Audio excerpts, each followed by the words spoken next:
Hi there, my name's Kenny Park, and in this short training video I'm going to show you how to set up an assignment within your VLE course.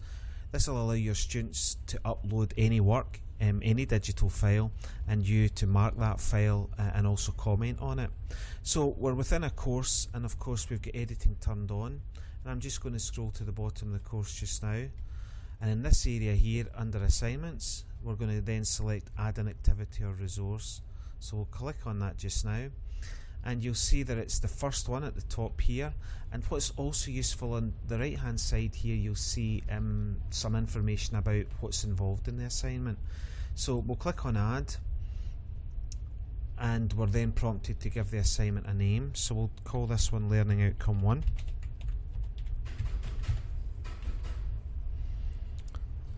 We're also prompted to give it a description, so we'll say then please upload outcome 1 here. Now obviously you can give as much or as little detail as you like there. You're also able to add files to distribute to your students, so you may wish to give them a file, you may wish to actually use that to give them the assessment itself. When we look at the options that are available here, you'll see that there's quite a lot of stuff to get through, but the reality is a lot of it's not really all that relevant. So I'm just going to focus on the most important ones today. The availability area is obviously important. You can set it up so that submissions are available from a specific date. You can also apply a due date. Now the VLE will still accept them after the due date, but they'll be marked late, and you can also set up a cut-off date, which means that you won't accept any other admissions. So in order to use these, you use the enable buttons here, but we're not going to use them for this particular example. Under submission types, we're just going to make sure it's file submissions. That's all we're going to focus on today.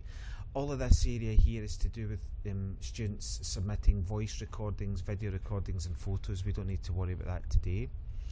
Some other things that you do need to think about, this maximum number of uploaded files, if you set that to 2, it can be really useful, because it means if the students get remediation, they can resubmit the file, yet still see all of your marks on their original file. I find that quite a useful way to proceed with this.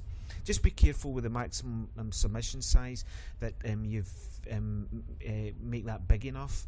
If students, for example, are submitting PowerPoint presentations, they can be quite big, so just have a think about that. Scrolling down here just now, let's take a look at some of these. Each of these areas, in this area here, can be expanded by clicking on the triangle to the left hand side. So under feedback types, I'm just going to leave it selected at the default, feedback comments. Under submission settings, I'm going to again just leave it set at default.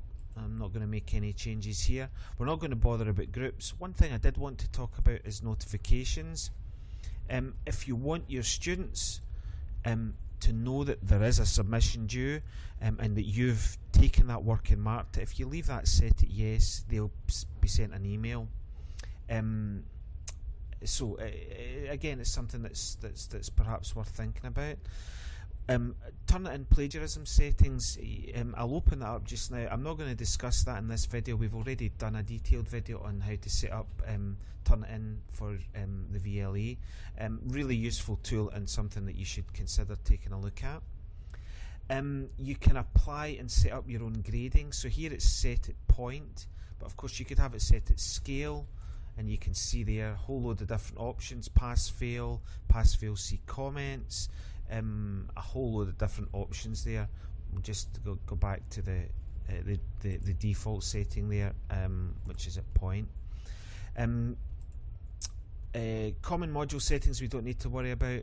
Restrict access we don't need to worry about, and nor do we need to worry about activity completion. So although there is a lot there, I would say to you that you can get by with just using default settings for a lot of these things.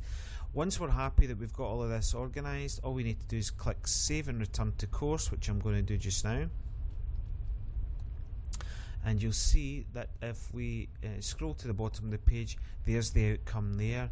Now the student can then click on that, and they can then submit work to that particular outcome. In terms of giving feedback to the students, we are going to cover that in a later video.